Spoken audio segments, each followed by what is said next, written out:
To new TV Telugu. సంక్రాంతికి వస్తున్న movie success meet లో సంగీత దర్శకుడు ఎస్ఎస్ తమన్ తెలుగు సినిమా గురించి మాట్లాడిన మాటలు అందరినీ ఆలోచింపచేస్తున్నాయి. విదేశాల్లో సైతం తెలుగు సినిమా గురించి మాట్లాడుతున్న వేళ మనం మాత్రం మన సినిమాను తక్కువ చేసుకుంటున్నామంటూ ఆయన ఆవేదన వ్యక్తం చేశారు. నెట్టింట ఒక వర్గం జరుపుతున్న కుట్రపూరిత ప్రచారం కారణంగా ఇవాళ ఓ సక్సెస్ అయిన సినిమా గురించి ఒక నిర్మాత నిర్మోహమాటంగా బయటకు మాట్లాడలేని పరిస్థితి దాపరించిందని తమన్ చెప్పుకొచ్చారు. కాగా తమన్ ఆవేదనపై తాజాగా మెగాస్టార్ చిరంజీవి ఎక్స్ వేదికగా స్పందించారు.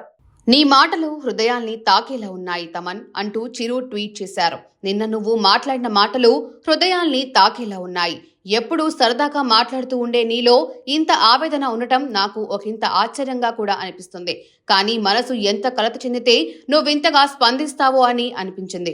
విషయం సినిమా అయినా, క్రికెట్ అయినా, మరో సామాజిక సమస్య అయినా, సోషల్ మీడియా వాడుతున్న ప్రతి ఒక్కరూ తమ మాటల తాలూకు ప్రభావం ఆ వ్యక్తుల మీద ఎలా ఉంటుందని ఆలోచించాలి. ఎవరో అన్నట్టు మాటలు ఫ్రీనే, కానీ ఆ మాటలు స్ఫూర్తినిస్తాయి, అలాగే నాశనం చేయగలవు. మనం పాజిటివ్ గా ఉంటే ఆ ఎనర్జీ మన జీవితాలని కూడా ఎంతో పాజిటివ్ గా ముందుకు నడిపిస్తుంది. నీ మాటలు ఆలోచింప చేస్తున్నాయి బ్రదర్ అంటూ చిరు తన ట్వీట్ లో రాసుకొచ్చారు. ఇప్పుడు ఈ ట్వీట్ సామాజిక మాధ్యమాల్లో వైరల్ అవుతుండగా నెటిజన్లు తమదైన శైలిలో స్పందిస్తున్నారు.